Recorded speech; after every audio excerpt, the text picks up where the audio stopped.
Hello everyone, আসসালামু আলাইকুম। Welcome back to my channel Poppy's cook and craft. বগুড়ার বিখ্যাত আলুঘাটি সুস্বাদু এই রেসিপিটির স্বাদ নিতে বাসায় একবার চেষ্টা করে দেখুন আজই। স্বাদে অতুলনীয় এবং মজাদার রান্না, এর স্বাদ শত বর্ণনা করেও বোঝানো যাবে না। আলু ঘাটির জন্য আমি 1 কেজি পরিমাণ নতুন আলু নিয়েছি। এটাতে অনেক ধুলোমালা থাকে, যার কারণে এটা আমি ভালোভাবে পরিষ্কার করে ধুয়ে নিয়েছি। এটা আমি সিদ্ধ হতে দেব, তাই আমি রাইস কুকারের মধ্যে দিয়ে রাইস কুকারের পরিমাণ মতো পানি দিয়ে ঢাকনা দিয়ে ঢেকে দিলাম। আলু সিদ্ধ হতে বসিয়ে দিলাম। এদিকে আমি গোটা জিরা ভেজে নিব। এখানে আমি 1.5 চামচ জিরা ভেজে নিচ্ছি। এটা আমি রান্নার শেষে ব্যবহার করব। জিরা ভাজা হয়ে গেলে গুঁড়ো করে রাখবো।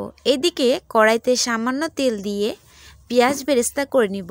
তার জন্য 1/2 কাপ পেঁয়াজ ভেজে নিচ্ছি। এক এক অঞ্চলে এক এক খাবার স্বাদে গুণে কালে কালে বিখ্যাত হয়ে উঠেছে। বগুড়ার আলুঘাটি তেমনই এক সুস্বাদু আর বিখ্যাত খাবার। পেঁয়াজটা আমি ভালোভাবে ভেজে তুলে নিব। এবার পরিমাণ মতো তেল দিয়ে দিব। তেলটা আমি ভালোভাবে গরম করে নিব। 1 কাপ পেঁয়াজ কুচি দিয়ে দিব। এটা ভালোভাবে ভেজে নিব।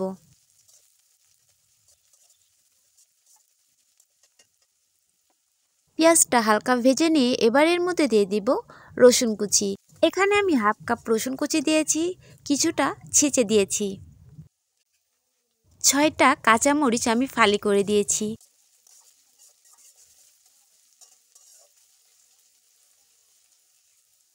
কিছুক্ষণ ভাজা ভাজা করে নিয়ে এর মধ্যে দিয়ে দিব গরম মশলা, 3টা তেজপাতা, 4-5টা দারচিনি ও 4-5টা এলাচ, সাথে একটি বড় এলাচ ও 4-5টা লবঙ্গ দিয়ে ভালোভাবে নেড়ে নিব।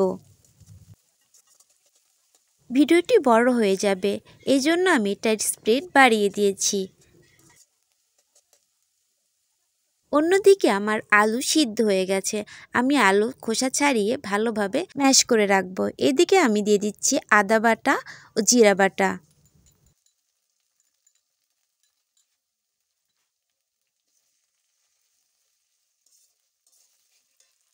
এ পর্যায়ে আমি কিছুটা পানি দিয়ে এর মধ্যে দিয়ে দিব স্বাদ মতো লবণ।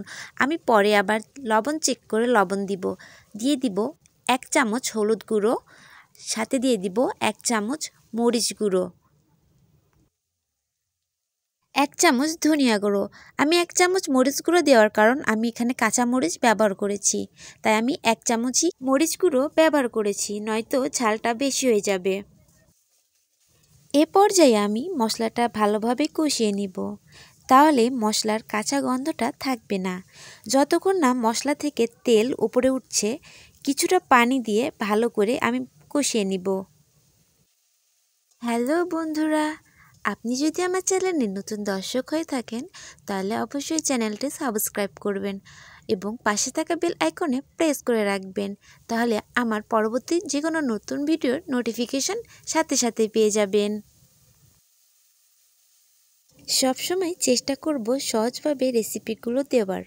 আশা করব আপনাদের আমার রেসিপিগুলো ভালো লাগবে। মশলাটা আমি অনেকক্ষণ ধরে কষিয়ে নিয়েছি। মশলার গা থেকে তেল ছেড়ে দিচ্ছে। এ পর্যায়ে আমি মাছগুলো দিয়ে দেব। এখানে আমি মাছের কিছু পিস ব্যবহার করছি, কারণ আমি অল্প আলুঘাটি করছি, যার কারণে আমি একটা মাছ ফুল দেইনি। আমি কিছুটা পিস নিয়ে এটা রান্না করছি। মাছের সাথে আমি মশলাটা ভালোভাবে কষিয়ে নিব। এবার ঢাকনা দিয়ে 3-4 মিনিট আমি এটা কষিয়ে নিব।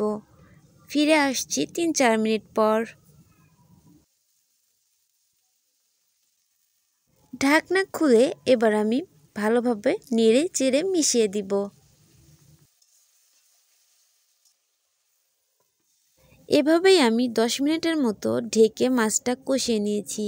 মশলাটা নিচে লেগে না যায় তাই বারবার নেড়ে দিয়েছি এবং ঢাকনা দিয়ে ঢেকে দিয়েছি।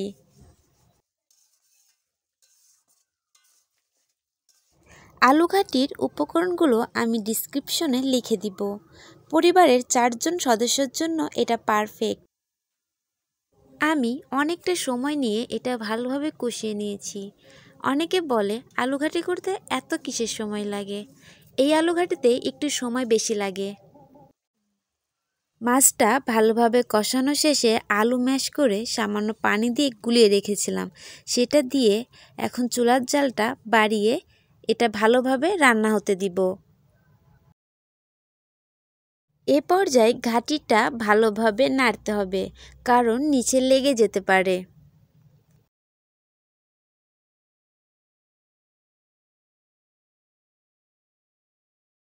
বগুড়ার বিখ্যাত আলুঘাটি শুধু শুনেইছি, কখনো খাওয়ার সৌভাগ্য হয়নি, তাই বাসায় বানিয়ে নিলাম। পরবর্তী ভিডিওতে জানাবো আলুঘাটির রিভিউ, কে কত দিয়েছে। শেষের দিকে লবণ চেক করে আমি কিছুটা লবণ দিয়েছি। আপনারাও বাসায় এভাবে আলুঘাটি তৈরি করে নিতে পারবেন।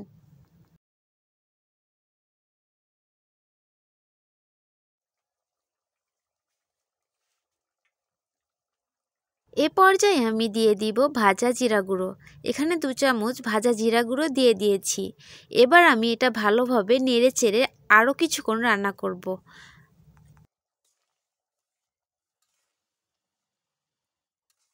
আলুঘাটি প্রায় হয়ে এসেছে।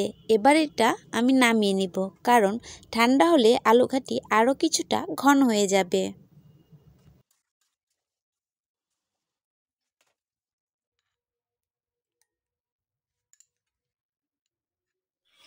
ভিডিওটি ভালো লাগলে লাইক ও শেয়ার করবেন।